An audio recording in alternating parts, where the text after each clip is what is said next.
Obras completas de Sigmund Freud. Parte 31. Personajes psicopáticos en el teatro. 1905-1906.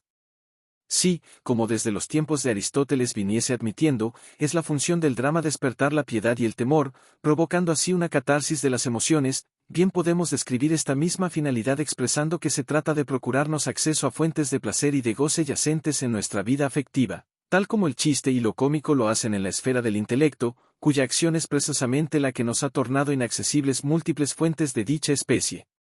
No cabe duda de que, a este respecto, el principal papel le corresponde a la liberación de los propios afectos del sujeto, y el goce consiguiente ha de corresponder, pues, por un lado, al alivio que despierta su libre descarga, y por el otro, muy probablemente, a la estimulación sexual concomitante que, según es dable suponer, representa el subproducto ineludible de toda excitación emocional, inspirando en el sujeto ese tan caramente estimado sentimiento de exaltación de su nivel psíquico. La contemplación apreciativa de una representación dramática cumple en el adulto la misma función que el juego desempeña en el niño, al satisfacer su perpetua esperanza de poder hacer cuanto los adultos hacen. El espectador del drama es un individuo sediento de experiencia, se siente como ese mísero, al que nada importante puede ocurrirle, que hace ya mucho tiempo que se encuentra obligado a moderar, mejor dicho, a dirigir en otro sentido su ambición de ocupar una plaza central en la corriente del suceder universal, que anhela sentir, actuar, modelar el mundo a la luz de sus deseos, en suma, ser un protagonista. Y aquí que el autor y los actores del drama le posibilitan todo esto al ofrecerle la oportunidad de identificarse con un protagonista. Pero de este modo le evitan también cierta experiencia, pues el espectador bien sabe que si asumiera en su propia persona el papel del protagonista, debería incurrir en tales pesares, sufrimientos y espantosos terrores que le malograrían por completo, o poco menos, el placer implícito. Sabe, además, que solo tiene una vida que vivir, y que bien podría perecer ya en la primera de las múltiples batallas que el protagonista debe librar con los hados. De ahí que su goce dependa de una ilusión, pues presupone la atenuación de su sufrimiento merced a la certeza de que, en primer término, es otro, y no él, quien actúa y sufre en la escena, y en segundo lugar, trátase solo de una ficción que nunca podría llegar a amenazar su seguridad personal. Es en tales circunstancias cuando puede permitirse el lujo de ser un héroe y protagonista, cuando puede abandonarse sin vergüenza a sus impulsos coartados, como la demanda de libertad en cuestiones religiosas, políticas, sociales o sexuales, y cuando puede también dejarse llevar donde quiera sus arrebatos quieran llevarlo, en cuanta gran escena de la vida se represente en el escenario. Todos estos prerequisitos del goce, empero, son comunes a varias otras formas de la creación artística. La poesía épica sirve en primer lugar a la liberación de sentimientos intensos, pero simples, como en su esfera de influencia lo hace también la danza. Cabe afirmar que el poema épico facilita particularmente la identificación con la gran personalidad heroica en medio de sus triunfos, mientras que del drama se espera que ahonde más en las posibilidades emocionales y que logre transformar aún las más sombrías amenazas del destino en algo disfrutable, de modo que representa al héroe acosado por la calamidad, haciéndolo sucumbir con cierta satisfacción masoquista. En efecto, podríase caracterizar el drama precisamente por esta relación suya con el sufrimiento y con la desgracia, ya sea que, como en la comedia dramática, se limite a despertar la ansiedad para aplacarla luego, ya sea que, como en la tragedia, el sufrimiento realmente sea desplegado hasta sus términos últimos. Es indudable que este significado del drama guarda cierta relación con su descendencia de los ritos sacrificiales en el culto de los dioses. El drama aplaca, en cierta manera, la incipiente rebelión contra el orden divino que decretó el imperio del sufrimiento. El héroe es, en principio, un rebelde contra Dios y lo divino, y es del sentimiento de miseria que la débil criatura siente enfrentada con el poderío divino de donde el placer puede considerarse derivado, a través de la satisfacción masoquista y del goce directo del personaje, cuya grandeza el drama tiende, con todo, a destacar. He aquí, en efecto, la actitud prometeica del ser humano, quien, animado de un espíritu de mezquina complacencia, está dispuesto a dejarse aplacar por el momento con una gratificación meramente transitoria. Todas las formas y variedades del sufrimiento pueden constituir, pues, temas del drama, que con ellas promete crear placer para el espectador.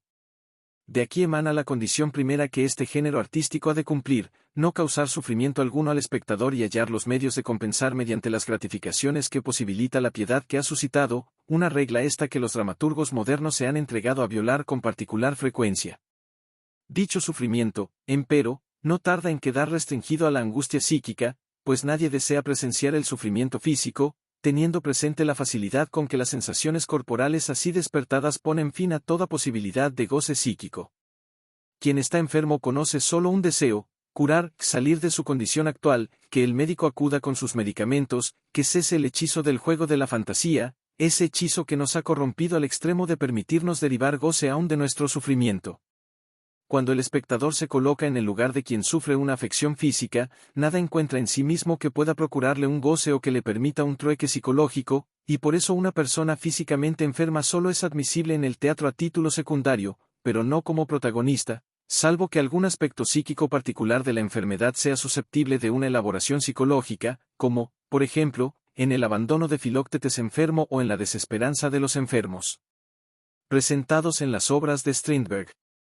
El sufrimiento psíquico, empero, se reconoce particularmente en relación con las circunstancias de las cuales se ha desarrollado, de ahí que el drama requiera una acción de la que dicho sufrimiento emana, y de ahí que comience por presentar esa acción al espectador. El hecho de que obras tales como Ajax y Filoctetes presenten un sufrimiento psíquico ya existente, solo es excepcional en apariencia, pues debido a la familiaridad de los temas para el público, en los dramas griegos el telón se levanta siempre, por decirlo así, en el medio de la representación. Ahora bien, es fácil definir las condiciones que dicha acción debe reunir. Es preciso que exista en ella un juego de fuerzas contendientes, la acción habrá de llevar implícito un anhelo de la voluntad y alguna oposición a éste. El primero y más grandioso ejemplo en el cual se dieron tales condiciones fue la lucha contra la divinidad. Ya se ha dicho que la esencia de esta tragedia es la rebelión, con el dramaturgo y el espectador adoptando el partido del rebelde. A medida que se va reduciendo luego lo que se atribuye a la divinidad, acreciéntase paulatinamente el elemento humano, que al profundizarse la comprensión tórnase cada vez más responsable del sufrimiento. Así, la lucha siguiente, la del héroe protagonista contra la comunidad social, se convierte en la tragedia social. Una nueva situación en la cual vuelven a cumplirse las mencionadas condiciones la hallamos en la lucha de los hombres mismos entre sí, esto es, en el drama de caracteres, que lleva implícitas todas las características agonistas, debiendo tener, pues, más de un protagonista y desenvolverse preferentemente entre personalidades notables, libres de todas las restricciones impuestas por las instituciones humanas. Naturalmente, nada se opone a la combinación entre los dos géneros dramáticos antedichos, por ejemplo, en la forma de una lucha del protagonista contra instituciones encarnadas en personajes fuertes y poderosos. Al genuino drama de caracteres le faltan las fuentes de goce ofrecidas por el tema de la rebelión, que en las piezas sociales, como las de Ibsen, vuelve a destacarse en primer plano, con el mismo poderío que tenía en las obras históricas del clasicismo griego.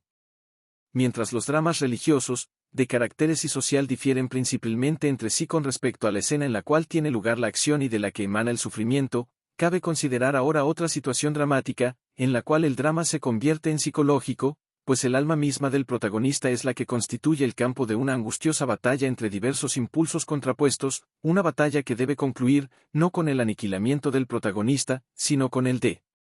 uno de los impulsos contendientes, o sea, con un renunciamiento. Naturalmente, todas las combinaciones imaginables entre esta situación y la de los géneros dramáticos anteriores, el social y el de caracteres, son posibles, en la medida en que también las instituciones sociales suscitan idénticos conflictos internos, y así sucesivamente. Es aquí donde cabe situar el drama de amor, ya que la coartación de éste, sea en aras de las costumbres, de las convenciones o del conflicto entre el amor y el deber, tan conocido a través de la ópera, constituye el punto de partida de una casi infinita variedad de situaciones conflictuelles, tan infinitas en su variedad como lo son las fantasías eróticas del género humano. Con todo, las posibilidades no se agotan aquí, pues el drama psicológico se convierte en psicopatológico cuando la fuente de ese sufrimiento, que hemos de compartir y del cual se espera que derivemos nuestro placer, no es ya un conflicto entre dos motivaciones inconscientes casi por igual, sino entre motivaciones conscientes y reprimidas. Aquí, la condición previa para que se dé el goce es que también el espectador sea neurótico. En efecto, solo a un neurótico podrá depararle placer la liberación y, en cierta medida, también la aceptación consciente de la motivación reprimida, en vez de despertar su repulsión, como ocurriría en toda persona no neurótica, que, además de rechazar dicha motivación, se dispondrá a repetir el acto represivo, ya que en ella la represión ha tenido pleno éxito. El impulso reprimido se mantiene en perfecto equilibrio con la fuerza originaria de la represión. En el neurótico, por el contrario, la represión está siempre a punto de fracasar, es inestable y requiere esfuerzos incesantemente renovados para mantenerse, esfuerzos que podrían ser evitados mediante el reconocimiento de lo reprimido. Solo en el neurótico existe, pues, una puja de índole tal que pueda convertirse en asunto dramático, también en él, empero, el dramaturgo despertará no solo el placer derivado de la liberación, sino también la resistencia consiguiente a la misma. El máximo drama moderno de esta especie es Hamlet, que expone el tema de un hombre normal tornado neurótico a causa de la índole particular de la misión que se le impone, un hombre en el cual trata de imponerse un impulso que hasta ese momento ha estado eficazmente reprimido. Hamlet se distingue por tres características que parecen importantes para nuestra consideración. 1. No es un protagonista psicopático, pero llega a serlo en el curso de la acción que hemos de presenciar. 2. El deseo reprimido pertenece a la categoría de aquellos que están igualmente reprimidos en todos nosotros y cuya represión forma parte de una de las más precoces fases de nuestro desarrollo individual, mientras que la situación planteada en el drama está destinada, precisamente, a aniquilar esa represión. En virtud de estas dos características nos resulta fácil reconocernos a nosotros mismos en el protagonista, pues somos víctimas de los mismos conflictos que él, ya que quien no pierde la razón bajo ciertas provocaciones, ninguna razón tiene que perder. 3. Parecería, sin embargo, que uno de los prerequisitos de este género artístico consistiese en que la puja del impulso reprimido por tornarse consciente, aunque identificable en sí misma, aparece tan soslayada que el proceso de su concienciación llévase a cabo en el espectador mientras su atención se halla distraída y mientras se encuentra tan preso de sus emociones que no es capaz de un juicio racional. De tal modo queda apreciablemente reducida la resistencia, a semejanza de lo que ocurre en el tratamiento psicoanalítico cuando los derivados de los pensamientos y afectos reprimidos emergen a la conciencia como resultado de una atenuación de la resistencia y mediante un proceso que no se halla al alcance del propio material reprimido. En efecto, el conflicto de Hamlet se encuentra tan profundamente oculto que en un principio solo atiné a sospechar su existencia. Posiblemente sea a causa del descuido de estas tres condiciones, ineludibles, por lo que tantos otros personajes psicopáticos son tan poco aptos para el teatro como lo son para la vida misma. Pues el neurótico es, para nosotros, por cierto, un ser humano de cuyo conflicto no podemos obtener la menor comprensión, cuando nos lo exhibe en la forma de un producto final. Recíprocamente, una vez que nos hemos familiarizado con dicho conflicto, olvidamos que se trata de un enfermo, tal como él mismo deja de estar enfermo al familiarizarse con el conflicto. Es así tarea del dramaturgo transportarnos dentro de la misma enfermedad, cosa que se logra mejor si nos vemos obligados a seguirlo a través de todo su desarrollo. Esto será particularmente necesario si la represión no se encuentra ya establecida en nosotros y si, por consiguiente, debe ser efectuada de nuevo cada vez, lo cual representaría un paso más allá de Hamlet en cuanto a la utilización de la neurosis en el teatro. Cuando en la vida real nos topamos con tal neurosis enigmática y plenamente desarrollada, llamamos al médico y no vacilamos en considerar a la persona en cuestión como inapta para convertirse en personaje dramático. En términos generales, quizá podríase dejar establecido que la labilidad neurótica del público y el arte del dramaturgo para aprovechar la resistencia y para suministrar un preplacer son los únicos elementos que fijan límites a la utilización de personajes anormales en el teatro.